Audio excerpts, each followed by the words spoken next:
ছোট্ট একটা গুনার কথা আপনাদের অল্প বলবো, যেটা আমরা সবাই করি। সেটা হলো, মুসলমান যখন আর এক মুসলমানকে খারাপ জানে, তখন এই মুসলমান ওই মুসলমানের গীবত করে। গীবত শোনেন? গীবত মানে কি? গীবত কি সত্য কথা না মিথ্যা কথা? মিথ্যা কথা, আসলে ঠিক না। গীবত শতভাগ সত্য কথা। 100% সত্য না হলে ওটা গীবত হবে না। গীবত হওয়ার জন্য প্রথম শর্ত হলো ওটা 100% সত্য হতে হবে। মিথ্যা হলে সেটাকে বলা হয় অপবাদ, বদনাম, মিথ্যা বদনাম। আর গীবত হওয়ার জন্য শর্ত কি? প্রথম শর্ত কি? শতভাগ সত্য হইতে হবে। আল্লাহ রাসূল সাল্লাল্লাহু আলাইহি ওয়াসাল্লাম বলছেন, আতাদরুনা মাল গীবাহ, তোমরা কি জানো গীবত কি? সাহাবায়ে কেরাম বললেন, আল্লাহু ওয়া রাসূলুহু আ'লাম, আল্লাহ এবং তার রাসূল ভালো জানেন। তখন রাসূলুল্লাহ সাল্লাল্লাহু আলাইহি ওয়াসাল্লাম বললেন, যিকরুকা আখাকা বিমা ইয়াকরাহ, তোমার ভাইয়ের গায়বাতে, অনুপস্থিতিতে তোমার ভাই সম্পর্কে এমন কথা বলবে, ওই কথাটা সে যদি জানে তার কষ্ট লাগবে। সে চাই না যে আমার অনুপস্থিতিতে আমার পিছনে কেউ আমার এই কথাটা বলুক। তাহলে একটা জিনিস গীবত হওয়ার জন্য কয়েকটা শর্ত। তার একটা হলো তার অনুপস্থিতিতে বলা, আর একটা হলো যেটা সে অপছন্দ করে সেটা বলা। সাহাবীরা প্রশ্ন করলেন, ইয়া রাসূলুল্লাহ, আরাইতা ইন কানা ফি আখি মা আকুল, ইয়া রাসূলুল্লাহ, আমি যেটা বলছি সেটা সত্য হয়, আমার ভাইয়ের অনুপস্থিতিতে তার পিছনে আমি এমন একটা কথা বলছি যেটা সত্যই তার ভিতরে আছে। রাসূলুল্লাহ সাল্লাল্লাহু আলাইহি ওয়াসাল্লাম উত্তরে বললেন, ইন কানা ফি আখিকা মা তাকুলু ফাকাদ ইগতাবতাহা ওয়া ইন লাম ইয়াকুন ফীহি মা তাকুলু ফাকাদ বাহাতহা, যদি তুমি যে কথা বলছো এটা সত্যই ওই ব্যক্তির ভিতরে থাকে, তোমার কথা যদি শতভাগ সত্য হয়, তাহলে ওটা গীবত হবে। তাহলে গীবত হওয়ার জন্য তিনটে শর্ত। একটা হলো আপনি পিছনে বলবেন অনুপস্থিতিতে, আর একটা হলো যেটা বললে সে কষ্ট পায়, আর একটা হলো সত্য হইতে হবে। যদি মিথ্যা হয়, আল্লাহ রাসূল সাল্লাল্লাহু আলাইহি ওয়াসাল্লাম বলছেন, ওয়া ইল্লাম ইয়াকুন ফীহি মা তাকুলু ফাকাদ বাহাততা, যদি তুমি যে কথাটা বললে ওই কথাটা তার ভিতরে না থাকে, মিথ্যা হয়, তাহলে এটা অন্য একটা গুনাহ, সেটার নাম হলো অপবাদ। অপবাদের শাস্তি কি? অপবাদ হলো মহা কবিরা গুনাহ।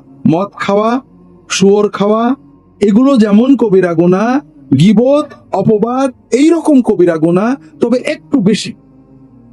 আপনি নগদ টাকা দিয়ে, নিজের হালাল টাকা দিয়ে 2 কেজি মদ কিনে খেয়েছেন, এটা গুনাহ হবে। তবে এখানে কোনো বান্দার হক নষ্ট হয়নি। আপনি যখনই তওবা করবেন, অর্থাৎ আপনি বলবেন যে আল্লাহ মাফ করে দাও, আর করব না, তখনই আল্লাহ মাফ করে দেবে। কিন্তু আপনি গীবত করেছেন, অপবাদ করেছেন, অথবা যে কোনো ভাবে অন্য মানুষের হক নষ্ট করেছেন, আল্লাহর কাছে তওবা করেছেন, আল্লাহ আমি অন্যায় কাছে মাফ করো, আর করব না, এটাতে 16 আনা মাফ হবে না। ওই যার ক্ষতি করেছেন তার কাছে মাফ নেওয়া লাগে।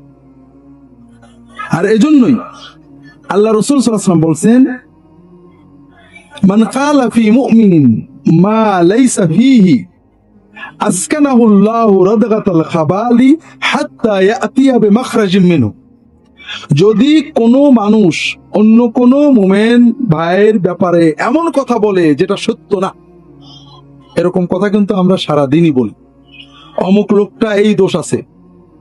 আমরা যারা দিনদার, দিনী দল করি, তারা কি বলি? অমুক ইহুদিদের দালাল, অমুক খ্রিস্টানদের দালাল, অমুক অমুকের দালাল, অমুক অমুকের টাকা খেয়েছে, অমুক এই নিয়েতে এই করেছে। এগুলো বলি না ভাই? বলি। আপনাকে যদি বলা হয় যে ঠিক আছে, তুমি আল্লাহর কসম করে বলো যে অমুক ইহুদিদের দালাল যদি না হয়, আমার কথা মিথ্যা হয়, তাহলে আমার বউ 3 তালাক, আমার ছেলে পেলে এক্ষুনি মরে যাক, বলতে পারবেন? তাহলে আপনিও নিশ্চিত না, ঠিক না? আপনি আন্দাজে বললেন না? আন্দাজে বলবেন। কিয়ামতের দিন আল্লাহ আপনাকে একটা চান্স দেবে। কি বলবে?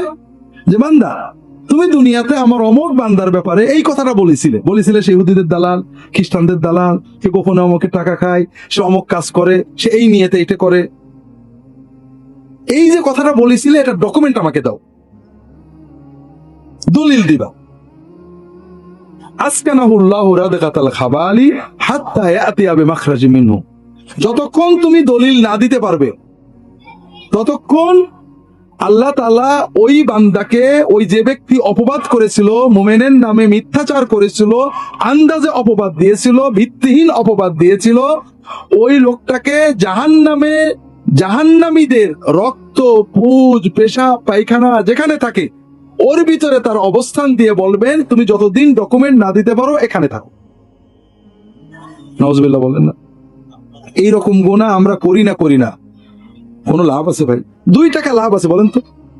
2 টাকাও লাভ ভাই। একটা ভেজাল দিয়ে, ওজনে কম দিয়ে 10 টাকা লাভ করেছেন, দোজখে 10 দিন পড়লেও তো মনের সান্ত্বনা হবে, বাড়িতে বিরিয়ানি খাইছিলাম।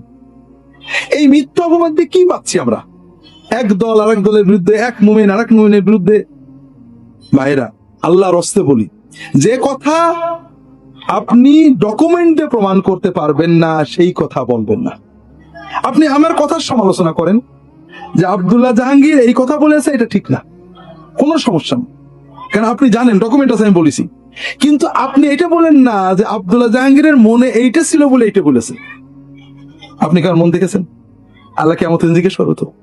অথবা বলেন না আব্দুল্লাহ জাহাঙ্গীর অমুকের কাছে টাকা নেওয়ার কারণে এটা বলেছে। ডকুমেন্ট আছে আপনার কাছে?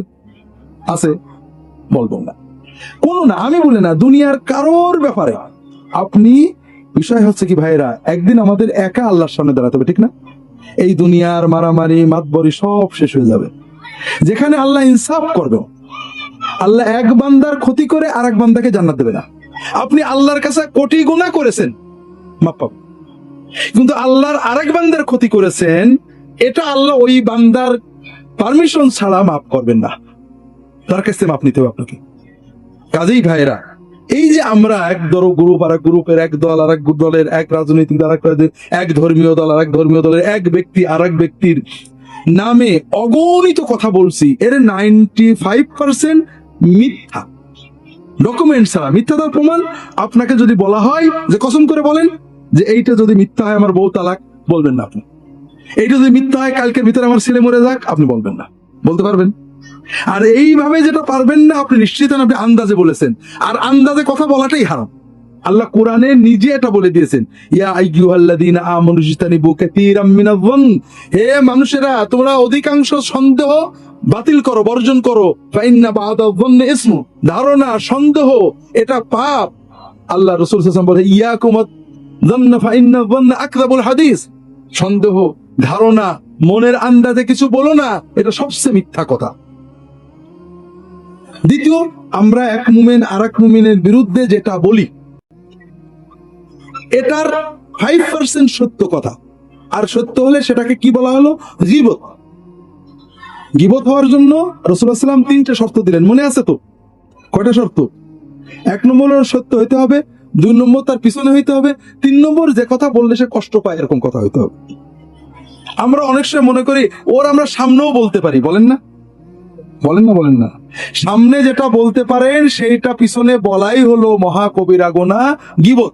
আল্লাহ কোরআনে এই আয়াতে বলছেন, ইয়া আইয়ুহাল্লাযীনা আমানু ইজতানিবু কাসীরাম মিনায-যন্নি ইন্না বা'দায-যন্নি ইসম ওয়া লা তাজাসসাসু ওয়া লা ইয়াগতাব বা'দুকুম বা'দা, তোমরা একে অপরের দোষ খুঁজে বেড়ায়ো না, আর দোষ খোঁজা ছাড়াও যদি কোনো গোপন দোষ জানো, কেউ কারোর পিছনে গীবত করো না। আইয়ুহিব্বু আহাদুকুম আইয়াকুলা লাহমা আখিহি মাইতাম ফাকারিহতুমু, তোমরা কি চাও তোমার মরা ভাইয়ের গোশতটা খাও? চান নাকি? ভাই মারা গেছে, 1-1.5 মণ গোশত আছে, কবরে দিলে তো পোকাই খাবে, লস হবে, কাজে ফ্রিজে রেখে দিই, কেটে কেটে রান্না করে খাবো, এরকম চিন্তা মনে আসে নাকি? যদি মনে কেউ বলে তাহলে কি ঘৃণা আসে না লোভ আসে? ঠিক গীবতের পরে এরকম ঘৃণা আসলে তখন বুঝবেন যে আপনি মুমিন হয়েছেন, ওলি হয়েছেন, যার জবান আল্লাহর হুকুমে চলে।